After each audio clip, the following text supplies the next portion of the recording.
and welcome back to the HSP Connection with me, Robbie Lee. And me, Philippa Robinson. This is where we share our stories, insights, and strategies to help fellow highly sensitive people navigate their own path to living a fulfilling and meaningful life. Today, Robbie, what are we talking about? Well, I picked this topic today, and it is forgiveness. Now, before you switch off, let me say what I mean about forgiveness. Let me just say, there were years when people talked to me about forgiveness, and I just thought, just move along. I don't want to hear about it. So I thought I'd just frame it up a little bit.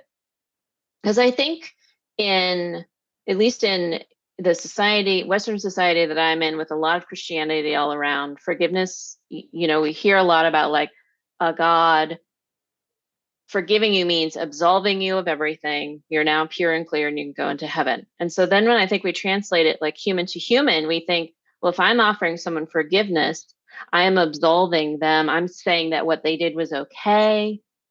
And that feels terrible. I don't want to do that. And I am not at all talking about that. Good. So, when I'm talking about, when I say forgiveness is about my own internal work around freeing myself of allowing myself to well, I just said freeing, but it's like taking maybe the anger and resentment, the hurt, those types of feelings that are there around a situation, either because of something I've done or somebody else out in the world.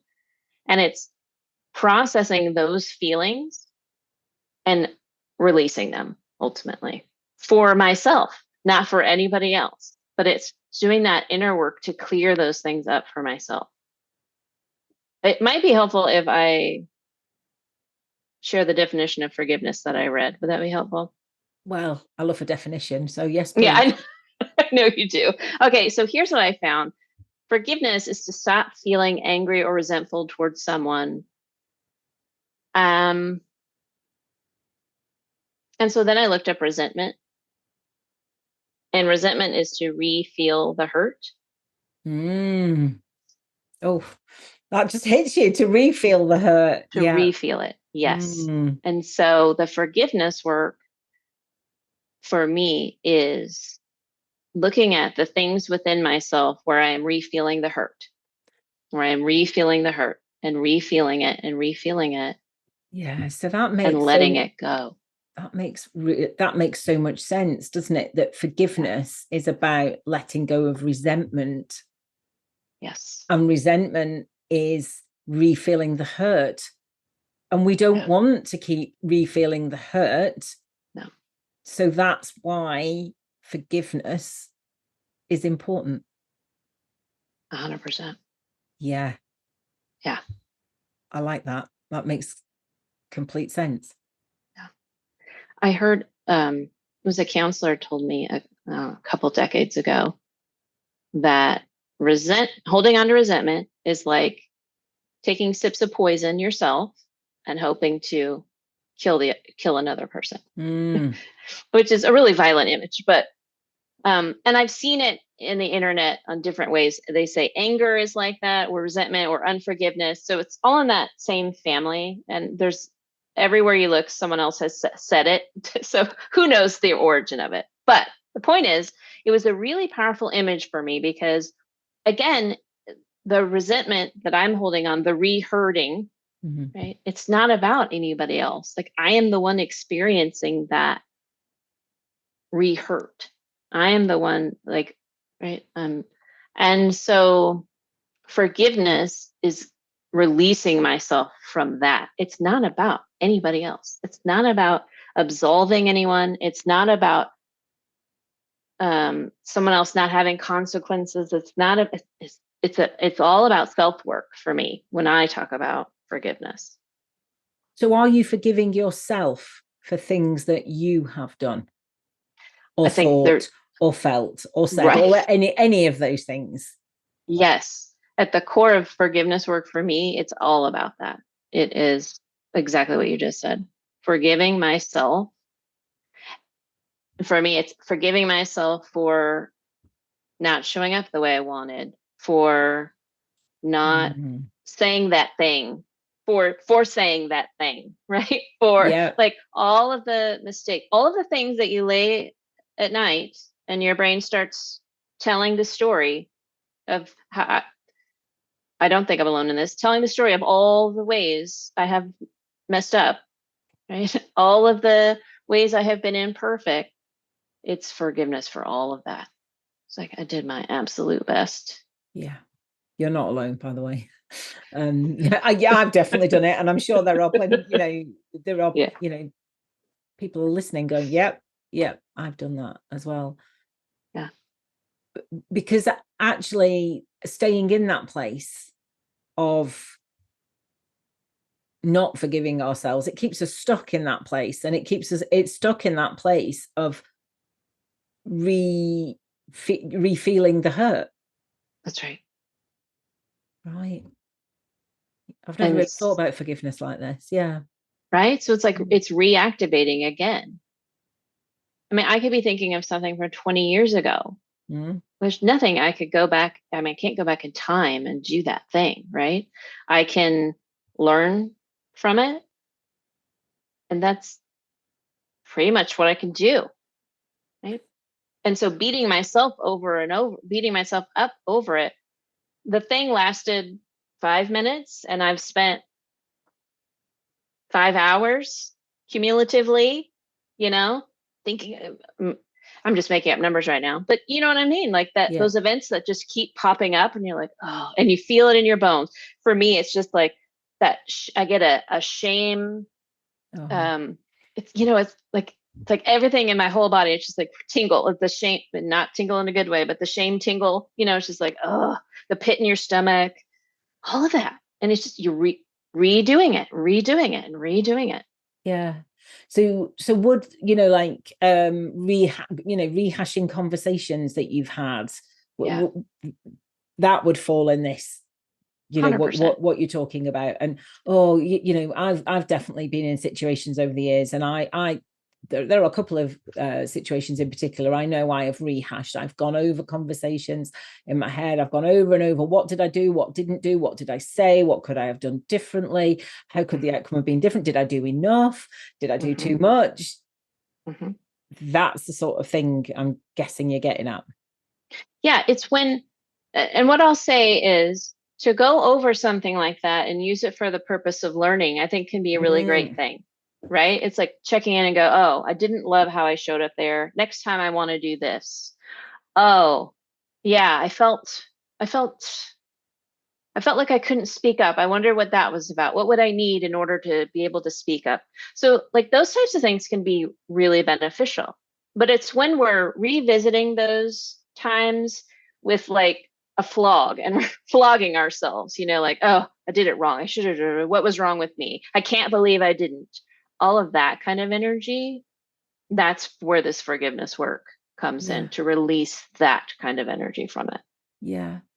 And you said a couple of times, sorry, I'm asking you loads of questions. I hope this is all right.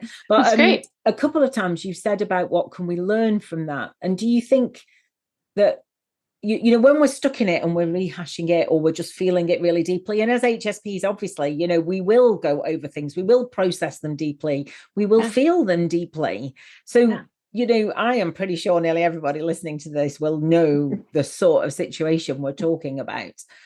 But it strikes me, and certainly this is the way it would be for me, I will be stuck in something until I'm no longer stuck, and we can talk about how we can get out of that in a minute maybe. But I think for me, I can't, when I'm stuck in it like that, I can't necessarily learn. I feel like I've got to get myself out of the deep stuckness, the deep resentment in a way, to be able to go, okay, that happened, can't change it. I forgive myself for the part that I played in that. Yes. Now that is a bit that I've never really done. And I feel that stage is probably really important for me to be able to acknowledge that I'm forgiving myself for that. Yeah. Yeah, And now what can I learn?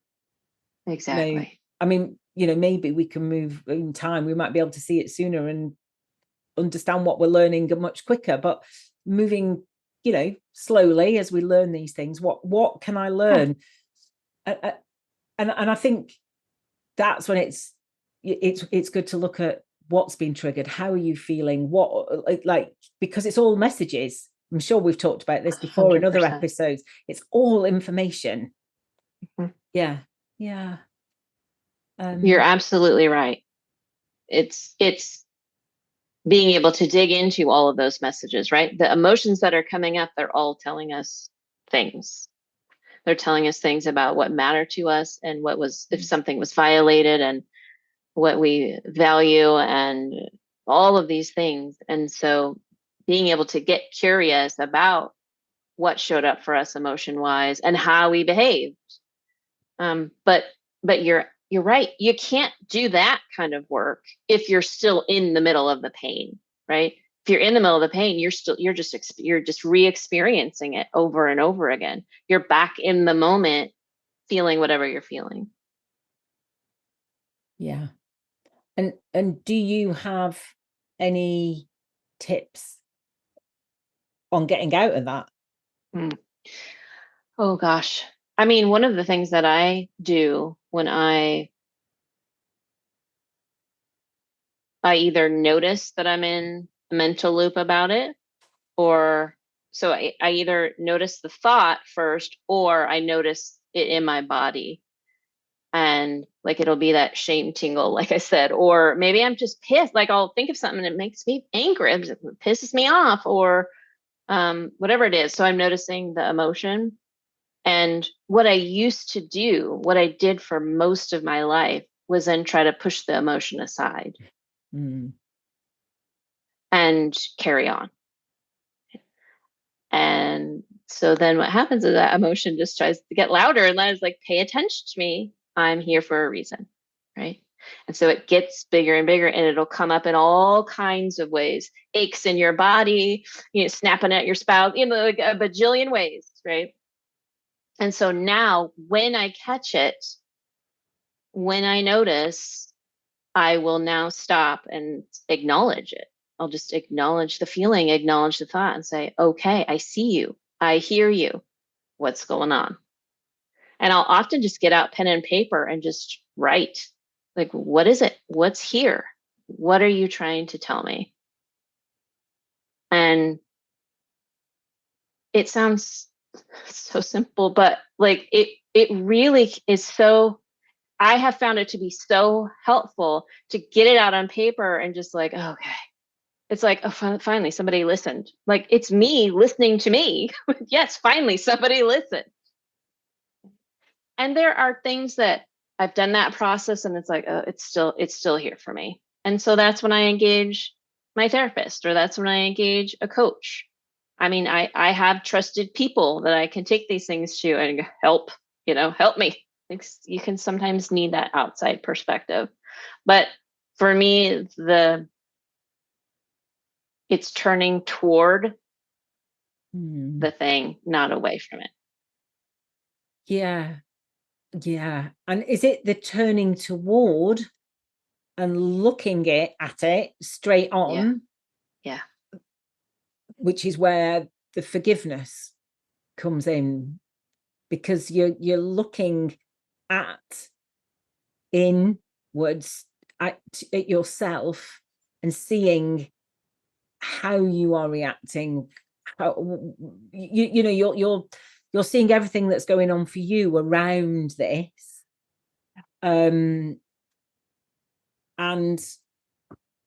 what does the forgiveness for you form part of the writing? Do you write about it and forgive yourself in the same sort of piece of writing, or how does it play out? I would say that has happened sometimes, but more often it's kind of separate things. So I mean, it all happens often in one sitting, but I'll have just kind of the brain dump or the emotion dump of just like, here's what's going on. And And often what's going on is reminding me of something else too. So I'll just bring it all in, right? And it's reminding me of this time, and then and that's how I felt that. And I'm tired of feeling this. And this is all, I'm just bring it all in, just and look at it. And then from that place, I will say, what do I need? Because often I'll be like, well, I'm feeling small. I'm feeling unheard or whatever the thing is. And then I'll say, well, then what do I need? What do I need? And I will literally I will often put my hand on my heart, sometimes also on my stomach. I will take a deep breath. I'll close my eyes and I'll be like, what do I need? And I'll just sit and be quiet and I'll get an answer. And sometimes it makes total sense to me. And sometimes I'll be like, what? But I've learned to just go with it. It'd be like the other day, and I wish it was top of mind, but I went through this, and what I needed was to feel safe. But logically, I didn't understand why safety was what I needed. Like on the top layer, it didn't make sense. But internally, that's exactly what's going on. I can't remember the example. So I just let whatever it is come. And so I need to feel safe. Okay, what would help me feel safe? Yeah. And so I've been doing a lot of like mirror work, which is for me looking myself in the face, looking myself eye to eye and telling myself, I love you. I love you. And I talked to you about this. Some stuff has come up for me around work, and I'm healing like some past work stuff and some boss stuff. And so I've been giving myself these little performance reviews. It's just like, well, you're doing an amazing job. I love that. You're being your boss, your own boss. Absolutely. I'm rebossing myself, like reparenting. Yeah. It can be that, I want to sit and hold a stuffed animal. It can be that I need to go for a walk. It can be, the list is endless, honestly. But I've found that process to be really helpful. What do I need? Do that. And then I've been saying I hope I say this correctly. I already messed it up. The Ho'oponopono prayer. And I probably said it wrong again. It's a Hawaiian prayer, isn't it? I think. I believe so. Yeah. Yes. And it's like a short little prayer / mantra, which is, I'm sorry, please forgive me, thank you, I love you. And I say it to myself, to the part of me that I thought I let down, or to the part of me that I hurt, or I start there and I just say that. And then what I have found is that then sometimes I want to offer that to my wife too, not with her here, just inside my mind. I'll be like, okay, well, maybe I can offer that there. Oh, and then someone else will come to mind and I'll say it to them. But it's, again, stuff going on inside of me, right? It's all this internal forgiveness work. Yeah. Yeah. So all of this does not involve, it might involve somebody else just because you're talking it through, but it's not the person, right. Perhaps. That's right. If a person has instigated this or is part of why you're feeling like that, it's not that person. It's not about that. This is all about releasing yourself. Exactly. And it's funny, you're bringing to mind something that happened to me a few years ago, probably about, I don't know, 5 years ago now. And so I was still very new in my therapy and my healing journey. And I'd just discovered journaling, and I was having to journal as well because I was also doing a counselling foundation course at that time, and we had to journal at the end of the session because I used to go every Friday. And we had some visitors come, and I decided, I rarely do this, that I was going to spend all day cooking a really nice meal for everybody. Now, I was already frazzled. Like, my nervous system is really late. And I spent all day cooking. And I never do that anymore because I know it always doesn't end well usually, but anyway, I did it. And it didn't end well. I was really stressed. Everybody was like, walking on eggshells around me, and it was just an utter disaster. And I was really, I was really mad. I think I was mad with myself. I was pretty mad with everybody else. I was just really like, oh God, how come I've put all this effort in and it's all, gone horribly wrong? And the morning after, I got up and I started journaling, and I was just writing and writing and writing and writing and writing. And I wrote about 10 pages without really having to stop.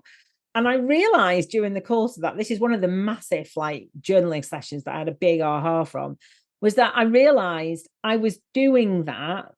I decided to do that because I actually wanted somebody to do that for me. I wanted somebody, I was feeling really frazzled, I just wanted somebody to, I would have loved somebody to say, you go and sit down and I'll cook you a really nice meal.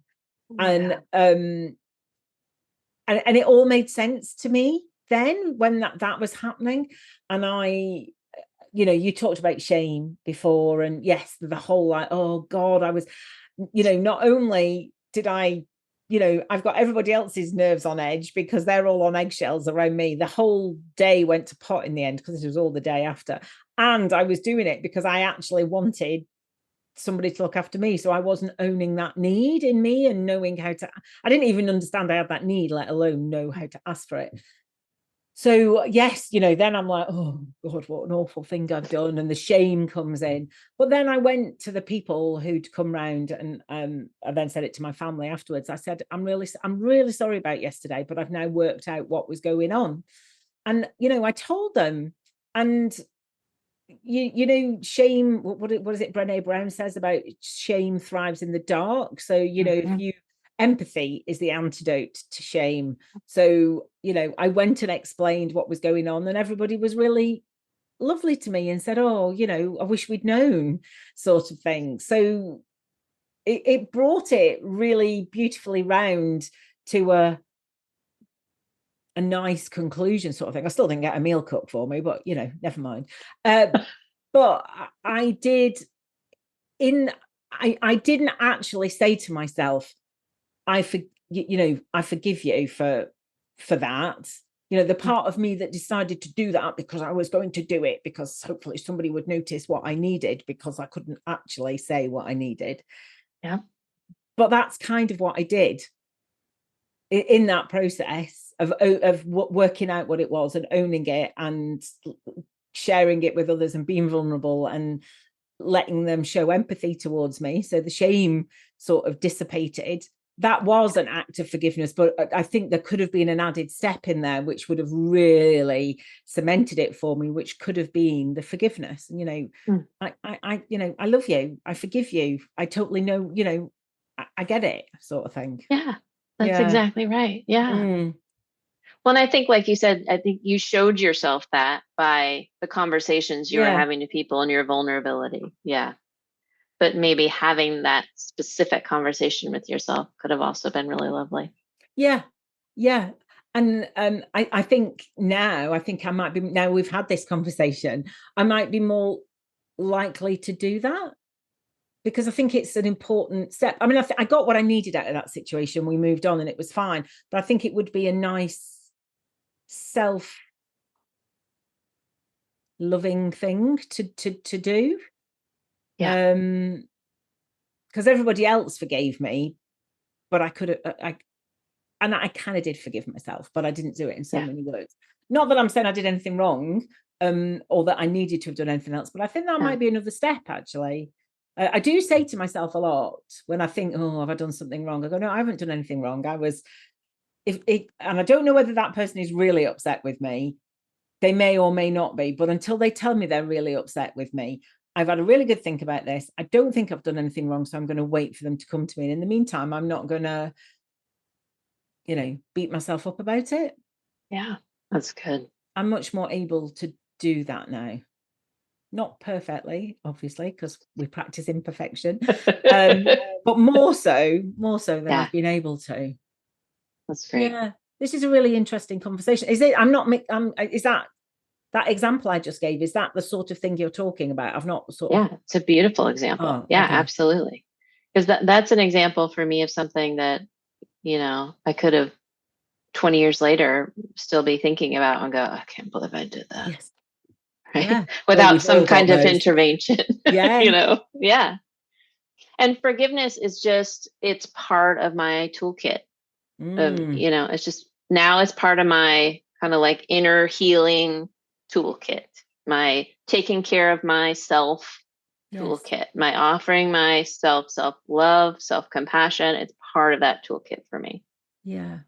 And actually, I'm glad you mentioned self-compassion there, because I have been wondering, as we've been talking about how, and I'm wondering, is self-compassion and self-forgiveness the same thing? I don't think they are, but I think they're very closely related. Do you? They're related. Yeah, I think they're related.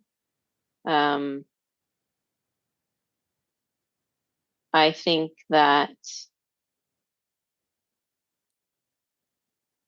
forgiveness is maybe an act of compassion. Oh, maybe it's an action that leads to, or that is part of compassion. Maybe. Yeah, I like that. Yep. I think they are very closely linked, but they are different. There's something like, I know there's a bit of difference, and it's just sort of putting the words around that, isn't it? But all of those self things are linked anyway. They are. They're this like a spider web. They're all connected. Yeah. Yeah.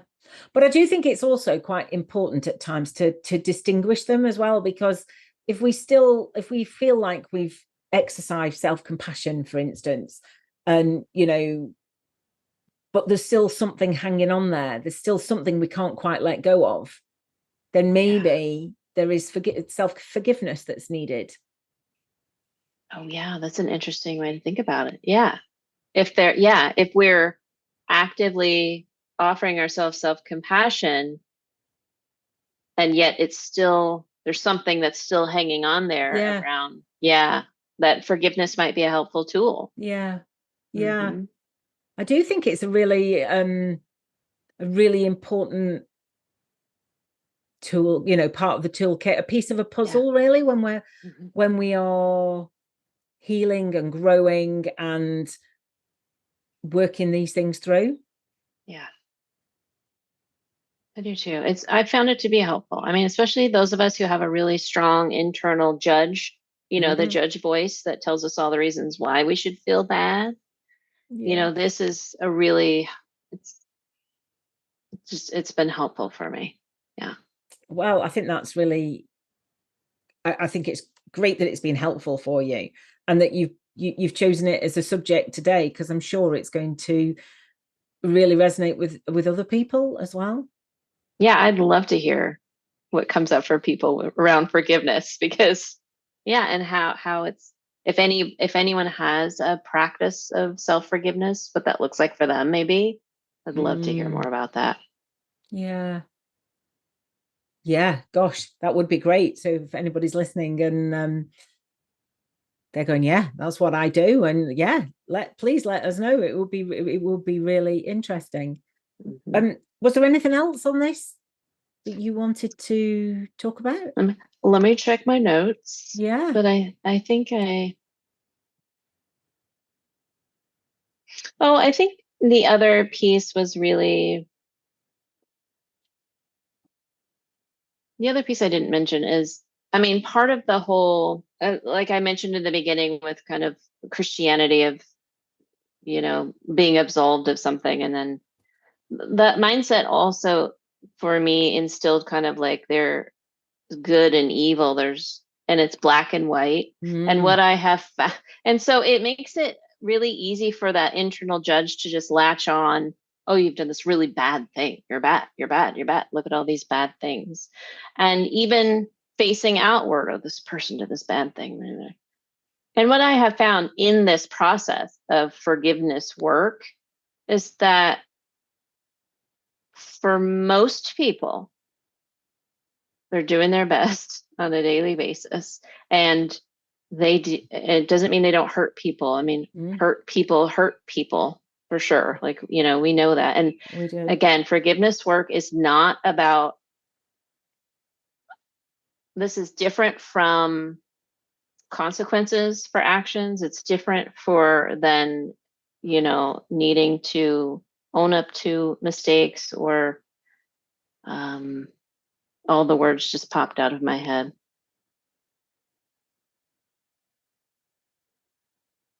Well, again, the forgiveness that I'm talking about is really the internal work of letting ourselves off the hook and knowing that because I make a mistake, I'm not a bad person, right? Yes.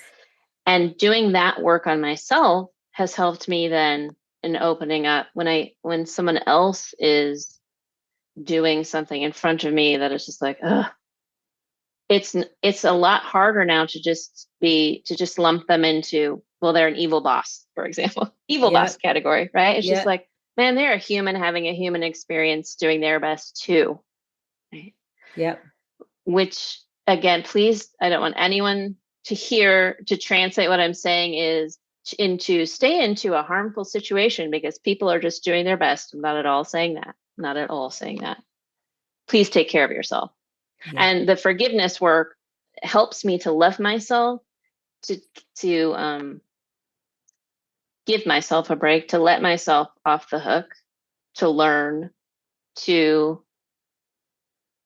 take the energy that I used to use spinning on something and put that energy towards something else into the world, putting it into good into the world. I hope that made sense, Philippa. It did. It did Okay, make sense. Yeah. I couldn't, I'm sorry, I couldn't help you with the words that you'd lost. They weren't coming to me either. Yeah, So they just flew out of my head, but that's all right. sometimes I have the word you're looking for, but sorry, not today. Reparations, that's what I was saying. Reparations, right. Yeah. So, I mean, sometimes those things need to happen, but that's not what I was talking about in the context of this. Yeah. And, just sort of looking at forgiveness in the wider sense, because we're talking about forgiveness. And I know we've been talking about self-forgiveness all the way through here, but there is, a lot of people will say when we're talking about forgiving other people for things they've done, that forgiveness is not for them. You're not forgiving them so that they feel better or that they, whatever, if they can be absolved or anything like that. That's right. You will hear it said forgiveness is for the person doing the forgiving. Yes. And caveated by all the things that you've just said about this is not about telling anybody that you've got to forgive all the time, everybody all the time, because there are some situations that you will not be forgiving because they are unforgivable. But if it is a situation where forgiveness might be appropriate at some point when you feel comfortable with that, again, it's not for the other person. It's interesting because what you've been talking about, forgiveness would, if somebody has done something that they are not happy that they've done, the work there is self-forgiveness that we've been talking about.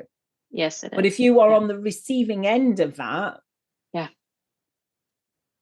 the forgiving them is not about absolving them for what they've done. It is about releasing it in you because of the resentment, because of the feeling, refeeling the hurt. And it is about, and not necessarily saying it verbally to the other person or writing it down or any of those things. It's an internal thing, isn't it?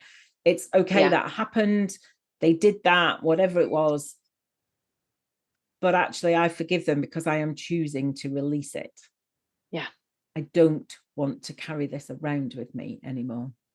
That's exactly what it is. Right. And when we start talking about really big topics or, things like Hitler or slavery or child abuse, those types of things, right? This is what pops into people's heads is like, how can you forgive? And again, I would say it's not excusing the actions. It's not letting anybody off the hook. It's not saying that they don't have to have consequences. It's not saying what they did was okay. None of that is the forgiveness work that I'm talking about. It is about coming to a sense of peace within myself about this painful situation that I was a part of. Either something happened to me or I did something, but it's about that internal work. That's what I'm talking about. Yeah. And do you know what? As you're saying that, I'm getting really emotional. It's really funny because what is bringing it to mind, and I realize again, now you're talking, that I have sort of been through something like this, but without actually doing the forgiving bit. But I've sort of done it, and this is very much around my mum and my, Yes. my mum being an alcoholic. She was an alcoholic for years. Yes. I've told my story a lot. I've certainly told a lot of my story on my previous, my other podcast, Meeting of Minds.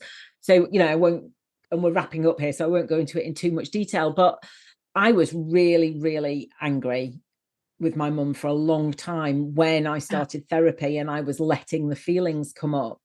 And it wasn't just about my mum. I realized it wasn't just about my mum. There were other things that went on in my childhood that I was really angry about. But I did, in the end, come round to, whether the first drink, the second drink, the third drink is a choice, that's, question mark over that. But there does become a point where alcoholism or dependency on drink, or whatever we want to call it these days. I know there are different people who like to call it different things, but there comes a point where that is a real disease. And I have forgiven my mum for that. And I hadn't really named that. I just used to say, well, I've come to terms with that. I think she had her own demons, and I'll never know now, but something led her to drink in the first place. But I actually do now forgive her. And that has been a result of me doing my work and forgiving myself for the way that I reacted to it, the way that I beat myself up all the time, the way that I have treated myself as a result of how I felt on the other end of being brought up with an alcoholic mother. I mean, it's, quite convoluted, and, but doing my own forgiving has allowed me to forgive her and release it. I am definitely not caught in that in a way that I have been caught in the middle of it in the past. Yes. So, what a revelatory conversation this is turning into. And turns out I know a bit more about forgiveness than I realized. I just hadn't called it that, or hadn't quite understood that's what I'd done. Yeah, it sounds like you've actually done quite a lot of it. Quite a lot of it. Actually. Yeah. That's incredible. But I was feeling really emotional then when you were talking. Then I could feel it rising. So yes. Well, you shared just the perfect example of forgiving yourself and forgiving your mom in this instance. It's not about saying that what she did was that what happened to you was okay. And it wasn't okay. Right. It still isn't okay. Right. As we talk about it's not that, but it is what I hear you talk about it. Like you've created more of a freedom within you around these subjects and around your mom and around the relationship and around your growing up. Like there's a more of a healing there and a freedom instead of constantly being in the pain, continuing to be in the pain. Yeah. It doesn't define me or my experience of life anymore like it did do. And that is as a result of all that forgiveness. Yeah. Incredible. Yeah. Sorry. Yeah. Who knew? Incredible. who knew that this is what was going to come out? Yeah. Thank you so much for sharing that. It was a perfect example, actually. Yeah. Yeah. It felt the right thing to share that. So yeah. Okay. Are we done? I think we've done it. I'd love to hear people's questions if they have them, or like we said, share how they go about their own forgiveness work. We'd love to hear. Yeah. And it's possible, it's doable, it's worth it. It's worth it. Oh, and on that note, it's bye from me. Bye from me. Thanks for listening to HSP Connection. If you've enjoyed it, hit the subscribe button so you don't miss any future episodes. Also, we'd really appreciate it if you could rate the podcast and share it with anyone you think might be interested. It helps others find us. If you listen on Apple Podcasts, you can also leave us a review. To get in touch with us, you can email us at hspconnectionpodcast@gmail.com. And we'd love to hear from you with your thoughts and comments on the episodes and any suggestions you have for future topics and guests. We are both HSP coaches and speakers. And to find out more about Robbie, go to Robbie Lee, that's leigh.com. And to find out more about Philippa, go to safeandsupported.co.uk. See you next time.